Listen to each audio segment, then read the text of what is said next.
This session will address and will reflect how the spatial dimension is taken into account or should be taken into account regarding climate adaptation policies. My name is Alda Nicodemus. I work for WASAB Secretariat. You heard already this morning what WASAB is. It's cooperation of ministries responsible for spatial planning and development in the Baltic Sea region. And we work on macro-regional scale, and our main current task is this update of WASAB long-term perspective. However, I would like also to note that WASAB, as it was already highlighted this morning, so we have indeed very long and very fruitful cooperation with ESPON, and we are using data and studies of ESPON for our work. So the current session will introduce and reflect from different level stakeholders.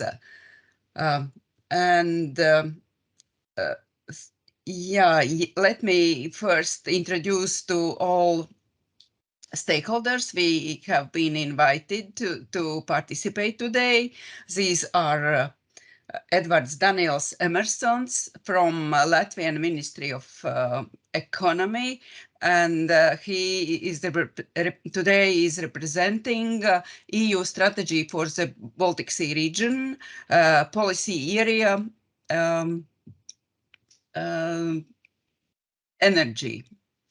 Then the next one is Sebastian Ebert from German Competence Center on Climate Impacts and Adaptation. So he will represent kind of national level.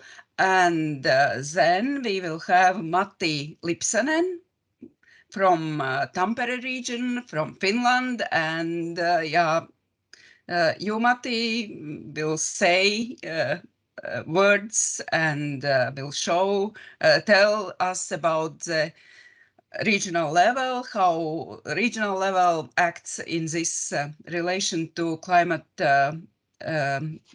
adaptation issues in one of Finland's regions. Except all three panel discussion people, there will be also a short presentation done by my colleague Elina Veidemanne from WASAB Secretariat regarding the draft WASAB long-term perspective, but particularly she will tell how this long-term perspective addresses climate change issues. Yeah, and what else I would like to say is that during this presentation and all session, there will be general questions covered. How can spatial planning address key challenges in the Baltic Sea region regarding climate change? Does the draft WASAB vision take the challenges adequately into account, and what are the opportunities and challenges for concrete actions in a macro-regional context? But now, please, Elina, take the floor and introduce to the LTP from climate adaptation angle. Yeah, thank you.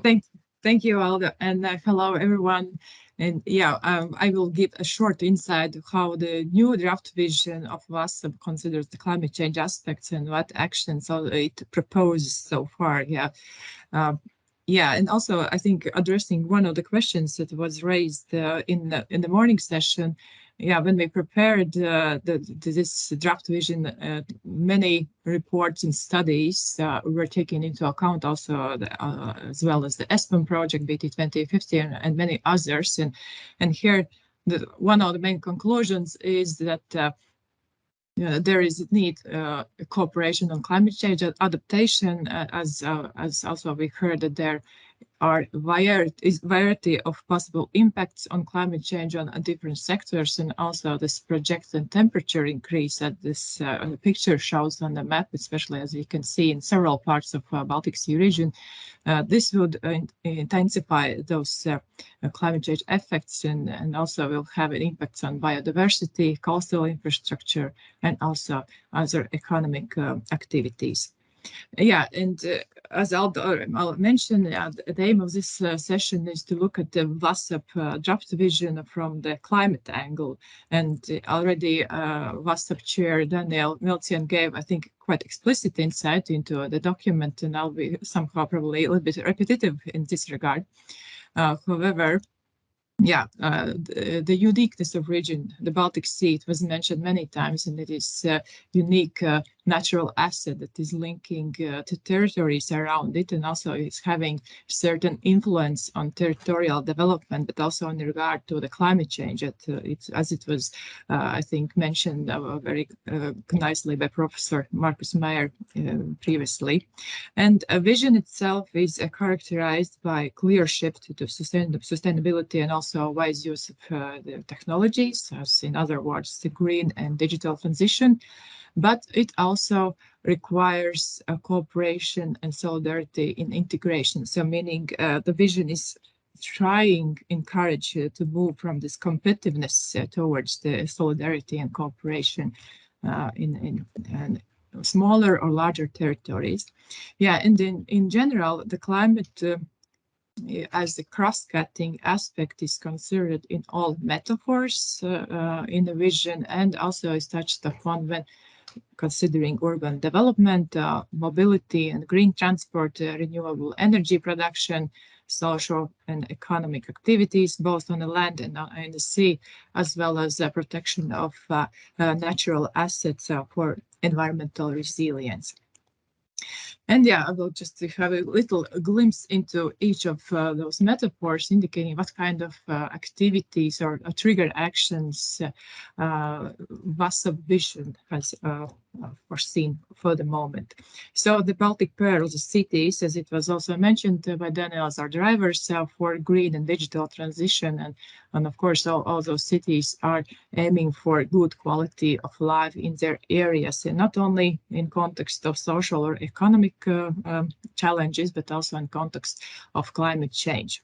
And relevant actions related to this may be named as strategies that adapt and mitigate climate change consequences, also smart specialization strategies to identify the unique strengths of cities. Also, digital developments can support this green transition, and here examples of smart city concepts or optimization of city operations and overall efficiency could be tested. Further examples are the integration of sustainable development goals in local agendas to contribute to the green and just society and also economy, and as well as circular economy approaches. And yeah, one, well, let's say other areas that is quite strongly characterized by a green and digital shift with potential to climate change adaptation is, of course, transport and mobility. And here, relevant actions named in a vision so far is are as follows: improvements on for multimodality and also sustainable transport concepts, also in regards to considering cross-border contexts, facilitation of the shift away from private cars to the incentives for other more sustainable options or solutions. Also building like joint transport and energy networks, especially in terms of greening the transport and finding the more green fuels for transportation, extension and further development of high-speed rail network, and also especially green maritime transport. These both modes are also considered as alternative to air transport, especially in short distance travels. Another one, energy development.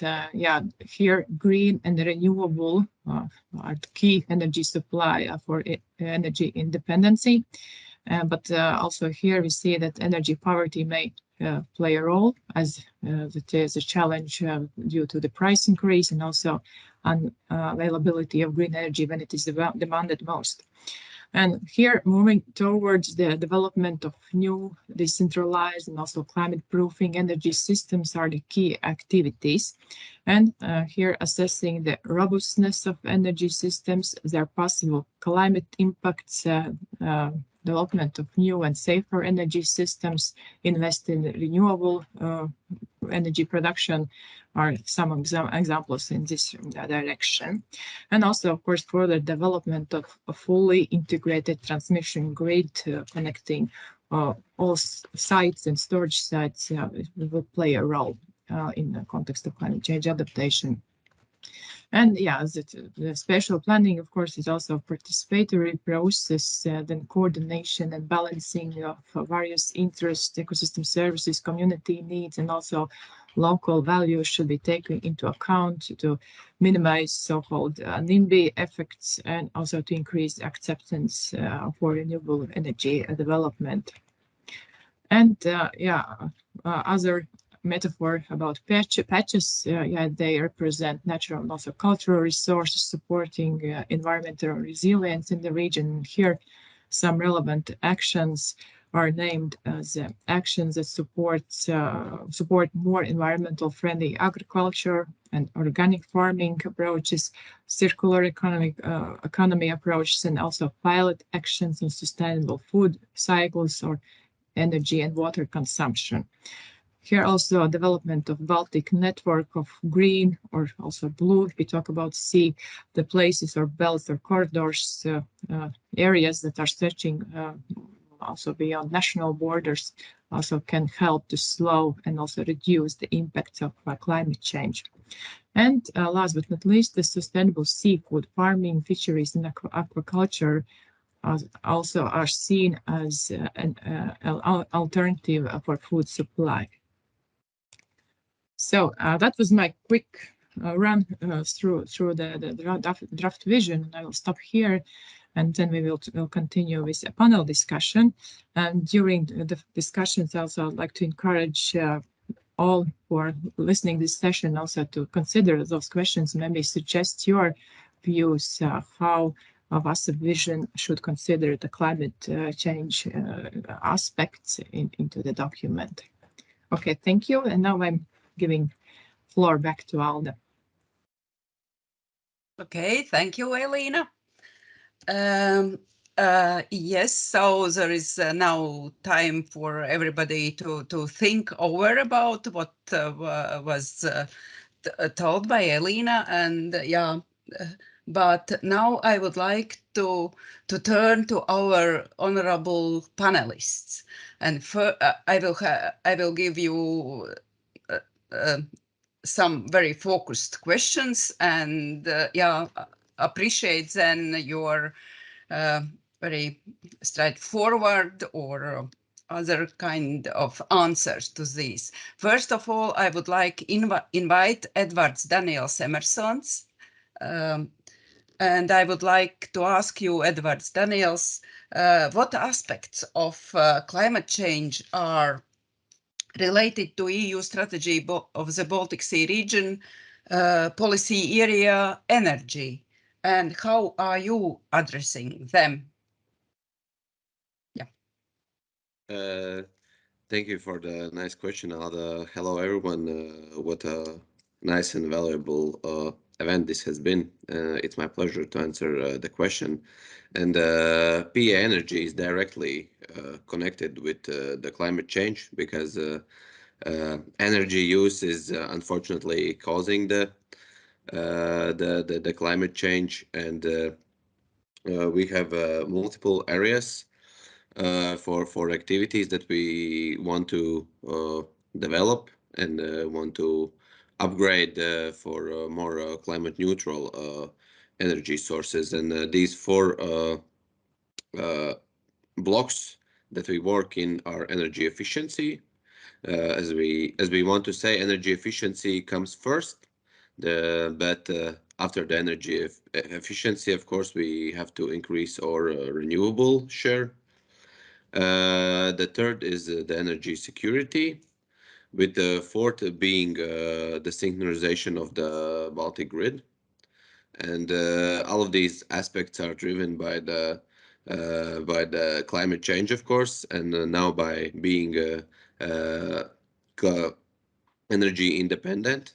And we hope that in all of these actions we work in a way of that we bring together experts from both ministries and from private sector, and to see how we can increase the regional cooperation for cross-border projects, for an example, as we know that a huge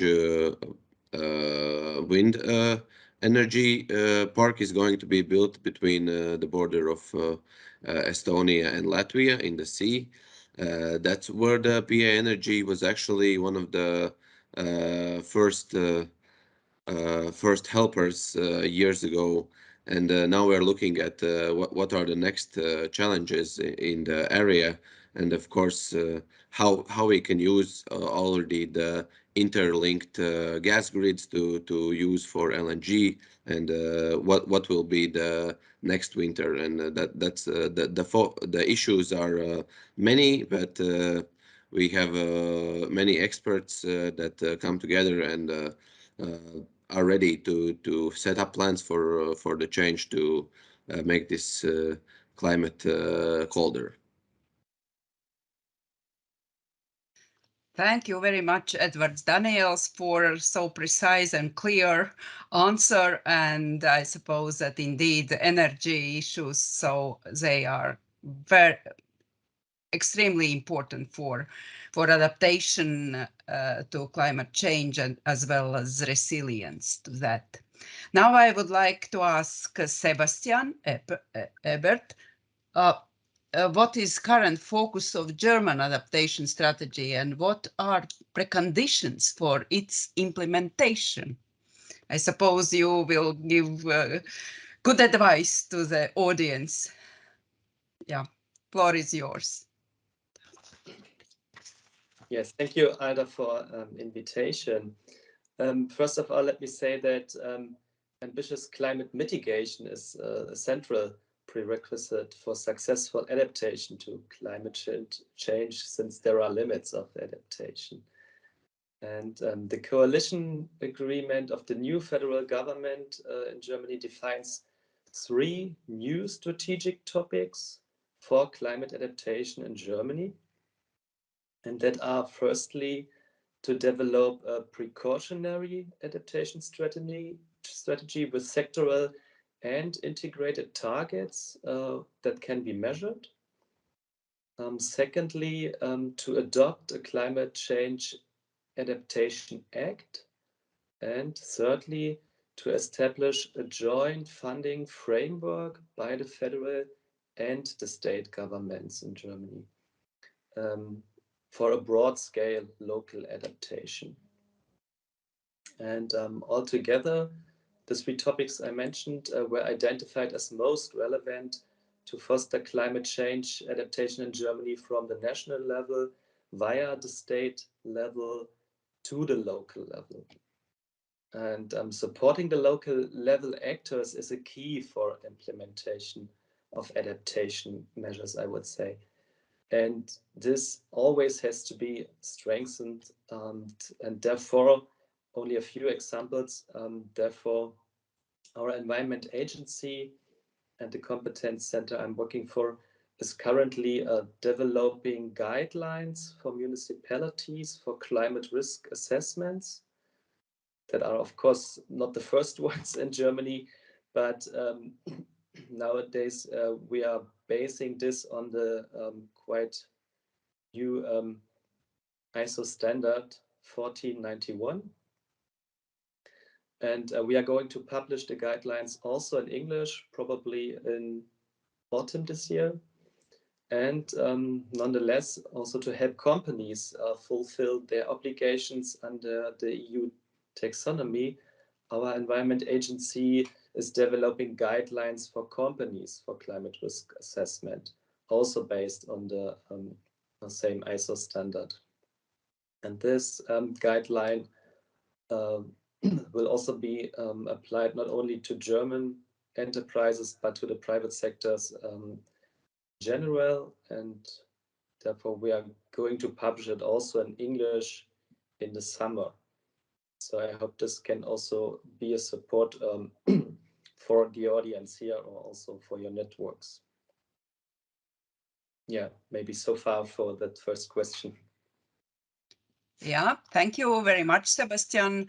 Really, it's obvious that Germany does a lot, and also not only developing strategies, but also thinking how to implement them. And there, I suppose that people could ask you for practical advice or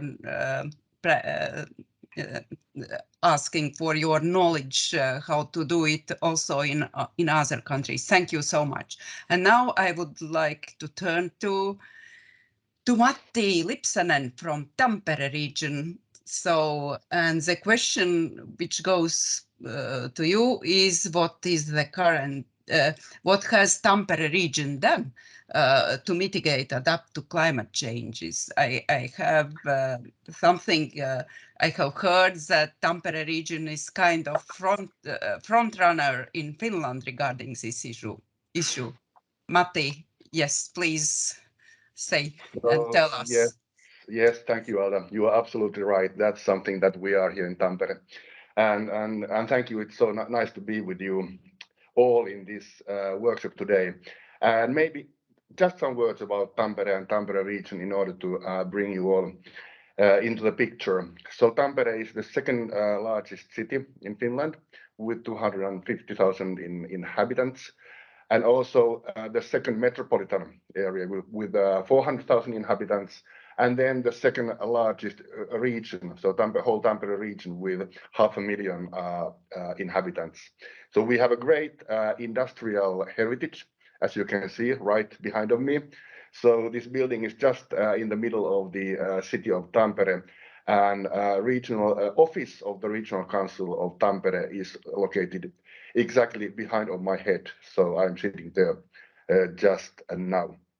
Nevertheless, so Tampere is known, and Tampere region is known most dynamic, most growing, most fascinating region in Finland. And that's not only my own opinion. So last week there was some news about the investigation, which proved that yes, Tampere is really the most attractive city in Finland, both to live and visit.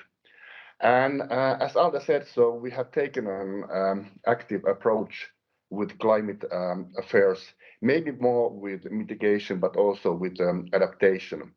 And now I would like to go back to our development Bible, namely the Regional Development Program. And I take now the clear citate and read from paper.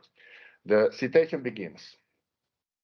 Regional development must also take into account adaptation to unavoidable climate change. According to a report produced by the Finnish Climate Change Panel, this does not include for Tampere region issues as much as significant flood risks as it does some other regions in Finland. Increasing precipitation affects the sustainability of buildings, roads, and other built infrastructure, as well as the management of rainwater and meltwater. In addition, occasional drought and scorching heat can cause problems in Tampere region for areas such as agriculture and forestry. Citation ends. And yes, our approach here is very ambitious. So Finland being one of the most ambitious countries in Europe, with the objective of being carbon neutral until the year 2035. But Tampere region has taken even more challenging goal, so being taking the year 2030. So that means 8 years from now, and ticking and counting down all the time. So our region has made a roadmap for the carbon-free Tampere region 2030. And it's made under a project called Mure, meaning carbon neutral municipalities and regions. There are 6 Finnish regions participating, 4 biggest ones. So on top of the Tampere, there are Helsinki, Turku and Oulu regions and 2 mid-sized regions. So this means that this initiative covers more than well over half of the Finnish inhabitants. And there are an extensive EU life co-financing behind of this exercise. So the Tampere region roadmap includes transport and accessibility, energy production, energy efficiency, land use planning and construction, industrial transition, agriculture and forestry, and then last but not least, one carbon sink and compensation. But this is not everything, sisters and brothers. So there's also a roadmap for the city of Tampere for the year 2030, being more concrete, being more specific, and maybe going closer to those adaptation activities. Includes, for example, sustainable urban planning, sustainable construction like wooden construction, circular economy, and then interestingly, city green and blue. So blue meaning that we are located in between of two lakes. And under these roadmaps, so there are a number of concrete projects and activities. So my intention was to demonstrate the path from the EU and Baltic Sea region strategies via national guidelines to the regional strategies and programs, and then via the roadmaps to these concrete projects and activities which are implemented by both public and private sector, by the university and by the NGOs. So in a way, this is not a comprehensive long list, but in a way tells how we are thinking here in Tampere. Mm-hmm. Thank you very much, Matti. And it would be indeed great when we would see these already tangible results from these very important documents and strategies you are doing, and also from the projects. So hopefully in the nearest future there will be such possibility to learn from you more how practically it's implemented. So would be my pleasure. Yeah, thank you. And yeah, so still I would encourage people to write questions in a chat. I see that there is already some conversation regarding VASAB long-term perspective, but I suppose that there might be questions also to our panelists. And now I would like to turn back again to Edwards and ask you another questions regarding VASAB long-term perspective. What do you think? What aspects could be considered here in this new strategy? And from territorial perspective, in order to achieve green energy transmission. So, Edwards, please say a word. Of course, yeah. I think what we should focus is on grid-wise, because what we see in the ministry and regionally in the region is that these small to average renewable sources are coming onto the grid, but it's very expensive for the grid holders to incorporate these new power suppliers. And maybe from the VASAB and the planning perspective, these energy planners could take a hint where the grid is enough, and where this can be implemented without any over expenditures and too much overhead costs. That's from my side what I can say, what I've heard from the experts in the region and in the ministry. Mm-hmm. Thank you very much, Edwards Daniels, for a very practical proposal. And yes, I suppose that indeed this cooperation with different sectors is absolutely essential for spatial planners, and it doesn't matter which level, local, regional, or macro regional. Yes, thank you.